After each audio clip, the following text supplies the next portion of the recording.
una rotación a cualquier eje que yo quiera instalar algún dispositivo, algún elemento mecánico, siempre a través de las correas. ¿Qué quiere decir eso? Que las correas también montadas en las poleas son un fusible. ¿Por qué? Porque si la máquina está trabajando la polea y está unida con la correa y se corta la correa, sirve como fusible. ¿Por qué? Porque al cortarse la correa se va a la máquina. ¿Se entiende el concepto? Sí. Entonces la correa es un fusible mecánico. Okay. Objetivo: transmitir potencia a elementos. Cualquier elemento, motores, turbinas, ventiladores, extractores, bomba, chancadores, arneros, cualquier cosa que necesite giro, que necesite torque, que necesite torsión, siempre va a llevar una polea o una correa. De ahí partimos, porque también pueden llevar cadena, pueden llevar acople, etcétera, etcétera. Construcción: ¿en qué se fabrican? ¿En qué se hacen? Las más comunes son fierro fundido, que son las negras y son las pesadas. Se fabrican en aluminio, en antimonio, en fundición nubular, etcétera, etcétera. No sé, pues si su mamá tiene una máquina de coser, ¿no es cierto? Y le está ahí con el pedal, capaz que sea esa polea de madera, o puede ser de fierro. ¿Se acuerdan las politas así que la mamá que todas tienen máquina de coser y le dan con el pedal? Ya, pues también tienen correa y polea. Esa es la abuelita. O sea, la mamá de tu mamá. Abuelita es abuelita. Decía Enrique Orlando. Esa es la abuelita, siga. Andy. Estándares, siga. Ya, vamos a las poleas según las normas. Existen en el mundo, en el mercado, en Chile, 3 tipos de normas. Primero está la estándar, que son las A, B, C, D y E. ¿Por qué son las estándar? Porque son las primeras normas que se crearon. Estas, chiquillos, se pueden medir en milímetros y en pulgadas. ¿A qué me refiero? Al perfil, al ancho. Me explico. Si una polea de 2 canales lleva acá adentro una correa que es tipo A, yo esa correa tipo A, su perfil, lo puedo medir en pulgadas o en milímetros. ¿Me explico? Yo puedo decir que una correa tipo A, la medida, el ancho o el largo del trapecio, la puedo medir en milímetros pulgadas. Por ejemplo, media o 12.7. 3 octavos, 3 por 25.4 y de 8 son 9,52. Va mal, profe, más rápido que la calculadora. Entonces, las normas estándar se pueden medir en pulgadas y en milímetros. Me refiero a que yo tomo un pímetro y le mido el perfil. Le mido el ancho de la correa por el alto. Que en realidad, ¿qué es lo que es esto? ¿Qué es lo que es esto? Es lo mismo que si yo tomo una correa y la corto. ¿Qué voy a ver? Voy a ver esto. ¿Sí o no? Sí, el interior. ¿Lo ven tú o no? Sí. Mira, acá está. Si yo tomo un cuchillo, tomo una sierra y corto esta correa, ¿qué voy a ver? Un trapecio. Esta medida es más alta y esta es más baja. Y esta es más alta. ¿Se entiende, no? Ya. Sigamos. Eso se llama perfil.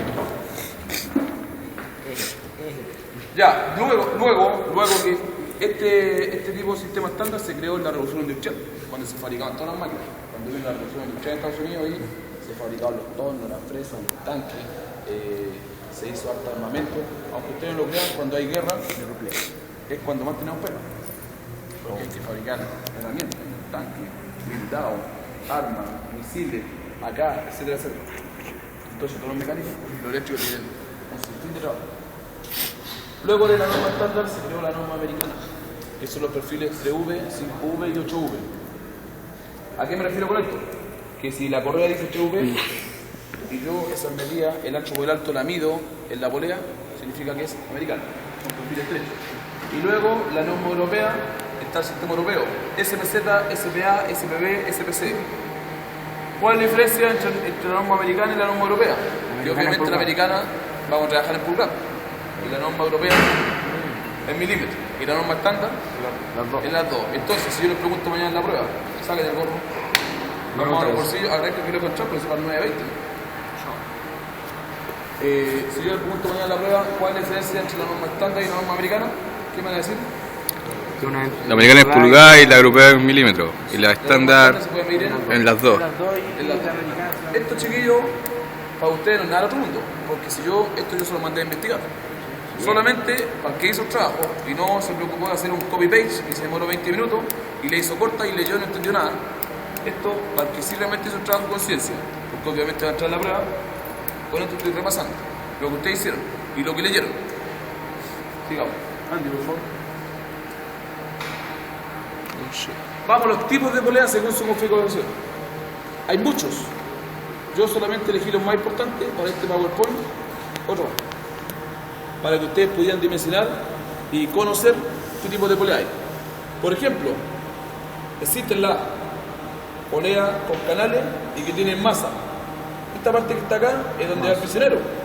¿Para qué se le hace un prisionero? Para obviamente fijarlo al eje. Porque ¿qué pasa si yo monto solamente la polea en el eje? Gira el eje. Va a girar la polea loca o el eje solo. Entonces, ¿qué me va a girar eso? Me va a girar roce, me va a girar fricción. Y yo no tengo cómo generar la potencia deseada en el equipo. Entonces tengo que tener obligatoriamente un medio, un sistema de fijación de la polea al eje. ¿Cómo? Perforamos el eje, hacemos una taza aquí y obviamente si esta medida son 8 milímetros, aquí perforamos con una de 9. Eso se llama taza, que es decir, una pequeña perforación para dentro del eje. Obviamente no pasa corbata, pero llegamos más o menos un poco menos hasta la mitad. Entonces después meto el prisionero para adentro, lo atornillo y queda como traba. Cuando gira, va a girar la polea con el eje junto. Y para asegurarlo más todavía, ¿qué hago yo? A este prisionero le echo el octay, le echo tragaperno. El octay, hay el octay azul, que es para alto torque, hay el octay rojo, hay el octay naranjo, etcétera, etcétera. Entonces, ¿qué hago yo? Monto la polea aquí en el eje y al estar trabada, va a girar todo junto. En cambio, si no hago esto, si no hago esta aplicación, puede girar el eje loco, el eje loco dentro de la polea o la polea loca, porque le arrastra la correa y en definitiva no está transmitiendo movimiento. ¿Se entiende el concepto? ¿No? Sí, entiendo. Esta polea es la que está ahí, es la que se armaron. ¿Cómo la conozco? Tiene dos canales, tiene masa, tiene un ancho total, tiene un ancho de canal donde va las poleas, tiene un diámetro exterior y tiene también un diámetro primitivo, que el trabajo sería como PD. ¿Qué es lo que es PD? Significa diametral pitch. Es donde se toma la distancia intermedia entre esta altura, entre el diámetro exterior y el diámetro interior, se divide en dos y es la parte que se ocupa para hacer los cálculos de velocidad. Después tenemos poleas con conos de ajuste. Aquí hay una conicidad. ¿Para qué? Para meter el cono en la polea. Si es cónico, lleva 3 pernos. Uno sirve para asentar la polea con la correa y otro para sacarla. Montaje y desmontaje. Poleas con rayos. Cuando son chiquillos las poleas, en los equipos, en los arneros, en los molinos, sobre todo minería, que son muy grandes, que una polea te puede medir 2,5 metros mínimo con un arnero. Como es mucho peso, puede pesar 2 o 3 toneladas, yo no puedo instalar solo una polea de 2 toneladas, imposible. Ni tampoco con una pluma me puedo esa polea. Ni tampoco por la parte donde está ubicada la máquina yo puedo meter una horquilla. Es imposible. Estos montajes se hacen manuales. Para disminuirle peso a las poleas se fabrican poleas con rayos. ¿Qué quiere decir eso? Que son igual que las llantas de la bici, para cortarle peso. Luego tenemos la sólida o maciza. Estas se ocupan normalmente para seguridad. Son todas llenas, son todas fundidas. Pero aquí yo puedo instalar una piola de acero o una correa. ¿Dónde la ocupo esta, por ejemplo? En los teleféricos, en los ascensores. En la parte superior de arriba, los ascensores funcionan así, ¿no? Es un contrapeso. Porque si por ejemplo se corta un cable de acero de un ascensor, ¡pum!, se cae a un lado. Los teleféricos, el teleférico de Valparaíso, el teleférico acá de San Cristóbal, funciona con puros cables de acero, pero no son de 10 milímetros, no son del porte medio, sino que son de 2 pulgadas. Pero si se cortan igual se caen todo el teleférico. Ahora, constantemente lo están revisando. Para hacer tensión, ¿qué se ocupa? Se ocupa esto. Sigamos.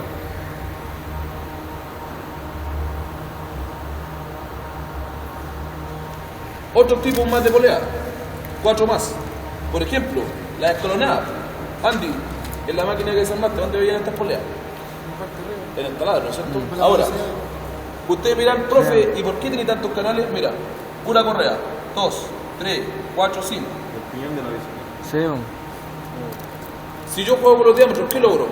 Velocidad. Velocidades. Velocidad de fuerza. Velocidad. En este canal, al menor diámetro, Más velocidad. mayor velocidad, porque la vuelta es más corta, más rápida.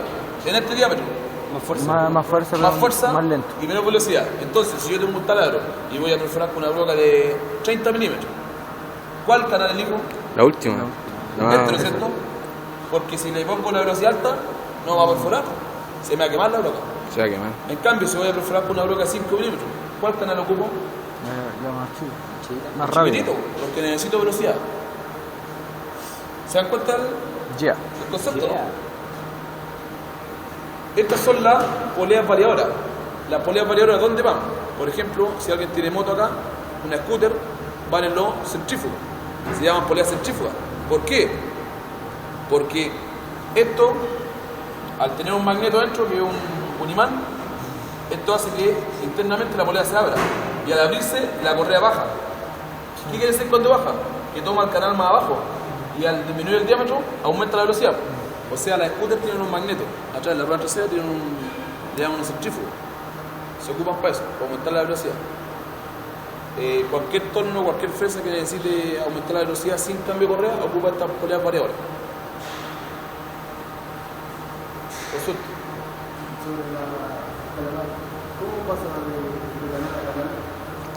El cambio de correa hay que hacerlo manual.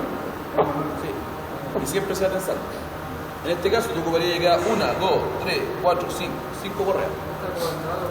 Correcto.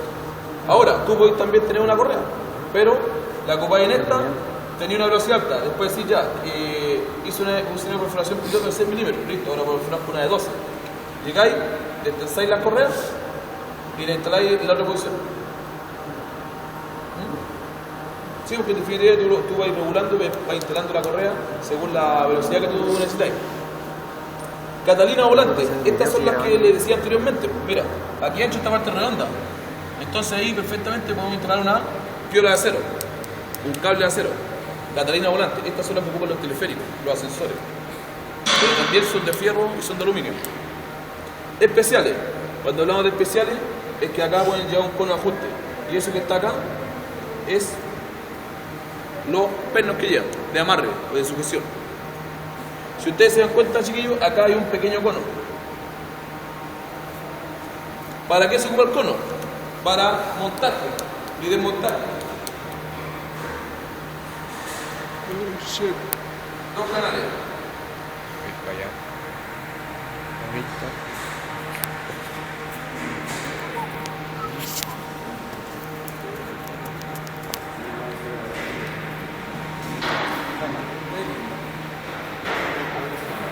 Mira, ustedes ven acá.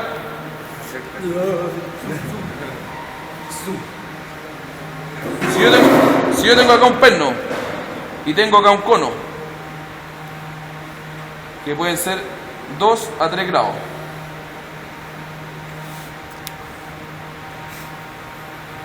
Si yo esto lo voy introduciendo para adentro, se va petando, ¿cierto?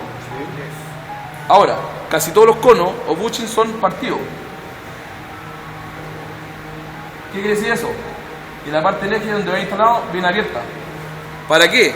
Porque a medida que yo lo voy montando va apretándose. ¿Y a qué va apretando ahí? Al eje, a la parte del centro. Este es el eje. Al eje. Si yo lo voy expandiendo, si yo lo aprieto, si la ranura, si la parte que está abierta se aprieta el eje. Y además me voy ajustando hacia allá, este cono va entrando aquí hasta llegar a tope. Ahora, eso me sirve para montaje, pero yo, obviamente, los ejes con las poleas se agripan, yo tengo que también desmontarlos. Entonces, ocupo acá unos pernos como extractores, que acá yo pongo un perno y mi flange, la parte del manto acá, tiene hilo. Entonces, aquí la polea no tiene hilo, entonces yo aprieto, voy apretando aquí. Y a medida que voy apretando, esta distancia va aumentando. Si va aumentando, el cono sale. Entonces no ocupo un martillo, sino que solamente ocupo la llave. ¿Se entendió el concepto? Ya ahora lo vamos a ver acá. Entonces, hay poleas que ocupan Hay poleas que ocupan bushing, que ocupan conos que se pueden montar y desmontar. Conos de ajuste, vamos. Existen en el mercado, para los que averiguaron, dos tipos de conos. Mira, el cono tipo QD, que es el sistema americano, y el cono tipo TL, o Taperlook, que es el sistema europeo. Esos son los dos tipos de conos que existen para montarlos con las poleas. Semejanza, igualdades. Los dos son partidos. Mira. ¿Cuál es la particularidad que ese partido? Esto. Que a medida que se van apretando, se van juntando al eje. Y me checa la sujeción. Si yo lo suelto, se expanden un poco y yo los puedo sacar. Ahora, ¿cuál es el error que cometen los mecánicos? Que no saben y tampoco leen el manual de instrucción que trae el cono cuando uno lo compra, de que por ejemplo acá, si tiene rosca, este me sirve para sacarlo.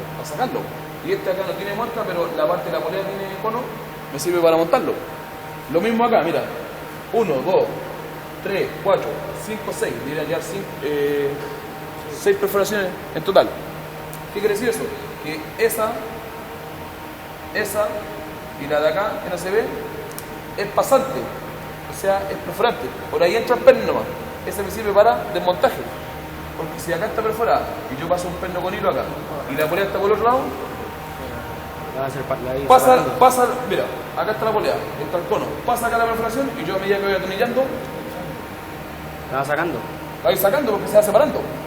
En cambio, la que tiene hilo, si yo pongo el cono, voy apretando. Está pasante la perforación, voy apretando y la polea tiene hilo, tiene rosca. Entonces, ¿qué hago ahí? Voy atornillando. Y como el cono es partido, se va juntando. Entonces, checa la sujeción al eje. Estos son los conos de ajuste, chiquillos, que se ocupan en la empresa, en cualquier transmisión. Ahora, normalmente ahora para los camiones, para los chancadores, para minería, lo que se ocupa son los rim feeder, que es igual como este sistema, pero la particularidad es que acá llevan hartos pernoales. Entonces, cuando los mecánicos no saben y no leen el manual de mantenimiento, el manual de montaje, cada uno de estos pernilones tiene que ir torqueado con llave dinamométrica. ¿Por qué? Porque si yo no los torqueo, al montarlo en la polea, se desbalancean. ¿Qué quiere decir que giran desbalanceados? Que giran excéntricos, no van a girar concéntricos.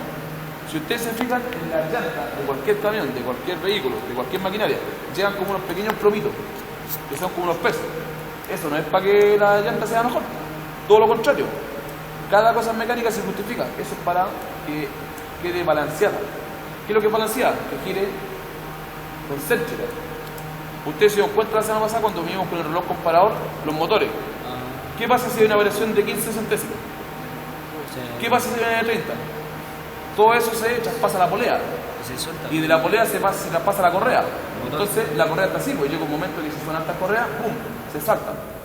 ¿Y qué pasa si salen las correas del equipo? Es un fusible mecánico. Porque se va del equipo. Pero tú no puedes permitir eso. Tú para eso estás, para impresionar el tema y para arreglarlo. Entonces, si caché que se te desbalancean, tenés que arreglarlo. ¿Sí o no?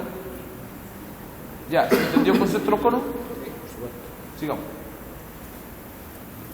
De nuevo. You know. Masivo. You know. Transmisión. Ojo, son transmisiones utenses, no transmisiones sexuales. Cuidado ahí. Tranquilo, póngalo eso.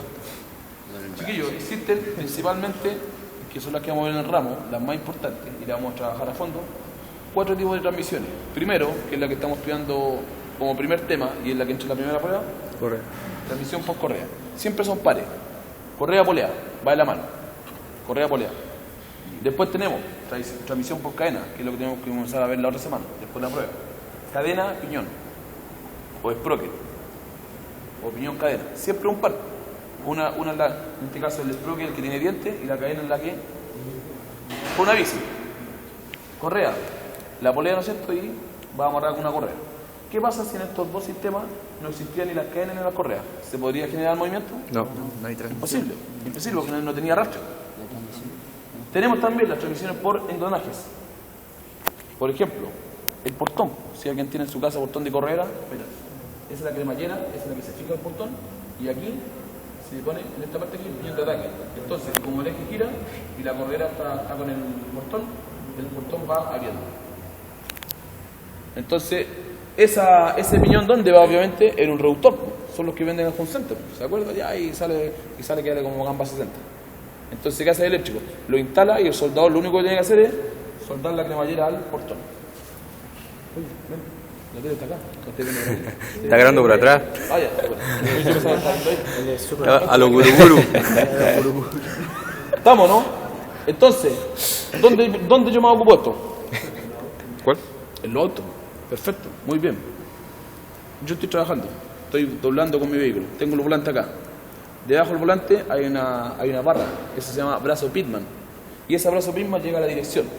Es que en la tele se ve que los autos ahora es dirección asistida. Antiguamente eran todos los vehículos con dirección mecánica. ¿Qué quiere decir eso? Que tenían una cremallera y ya está, viene que sin fin. Entonces, si se morían los dientes, se diga la transmisión a la que no podía doblar. Ahora, en los autos nuevos esto es eléctrica, servoeléctrica que le llaman. ¿Qué quiere decir eso? Que tú igual llega con dientes, pero en vez de tú hacerlo mecánico, lo haces con pulso eléctrico, con puro solenoide, con pura bobina. Solenoide. Son balas porque si les falla la tensión, no tenéis batería, no te funcionan. Las mejores son las olo-hidráulicas, que acá el movimiento tú lo haces con el volante, obviamente, pero internamente son selladas y van lubricadas con aceite. Entonces, imagínate tener el piñón de ataque en contacto con la cremallera y más encima de eso está constantemente lubricado con aceite, es suavecita. Es muy difícil que falle. Tendría que hacer un pencazo o que va a ser un motor muy fuerte para que falle. Ni aún así incluso. Pero los fabricantes obviamente hacen todas esas pruebas. No van a sacar algo a un mercado para que dure un mes, si no se cierra la empresa. ¿Se entiende, no? Y finalmente tenemos las transmisiones por acoplamiento, que son juntas de acoplamiento. Están las juntas cardánicas, están los acoples Lovejoy, los Macaflex, los Omega, los de grilla, etcétera, etcétera. Cualquier método que sirva para unir eje. ¿Dónde se puede ver eso? Recuerda. En el camión, venga por acá. Cuidado con el camión.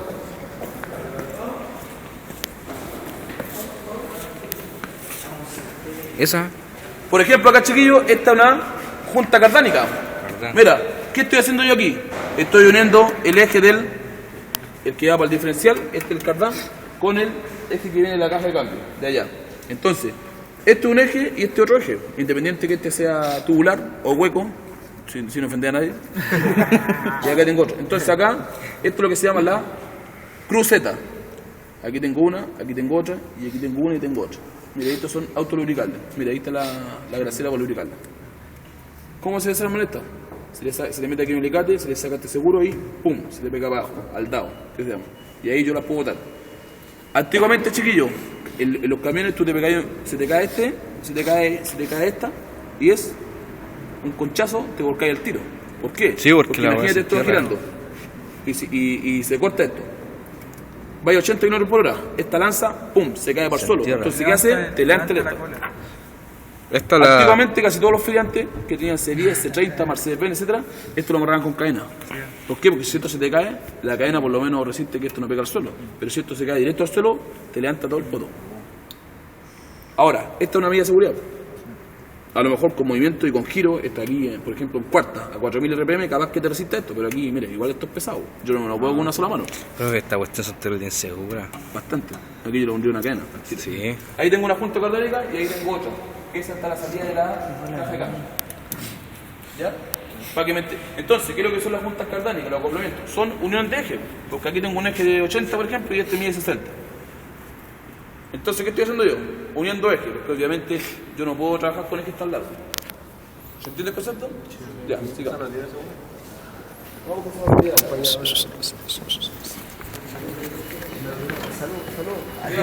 Voy a grabar toda la clase. Aquí. Vamos a grabar toda la clase. Bueno. ¿Cómo estáis? ¿Bien? Ya, analicemos un sistema con respecto al otro. Ventaja. Todos están tomando apuntes, ¿no es cierto? Que vayan a la prueba y esto entra a la prueba. Sí, ahí está. ¿O no? Ah, tú tienes buena memoria. Estáis comiendo paz. Lo puedo subir a YouTube, después lo graben ustedes. Entre paréntesis, el error de muchos alumnos es que normalmente todos los profes hacemos las pruebas de lo que vemos en clase. Pero uno no está obligado a enviar todos los PowerPoint porque obviamente ustedes traen cuadernos y tienen que tomar apuntes. Entonces, muchos dicen, no, si tengo buena memoria. Entonces, al momento cuando van a estudiar el cuaderno, cuando van a estudiar y van a tomar el cuaderno, y más encima no tienen la información, porque obviamente no tomaron apuntes, van a estudiar y dicen, oh, La bola, no me acuerdo. La bola. No me acuerdo qué vio el profe. No me acuerdo nada. Entonces se bloquea. Yo que le dije que comienzo año. Compren Gamalate, Suprain. El que compró Gamalate, Suprain y tomó en marzo, ahora anda como yo. Anda rápido. ¿Cuánto vale? Porque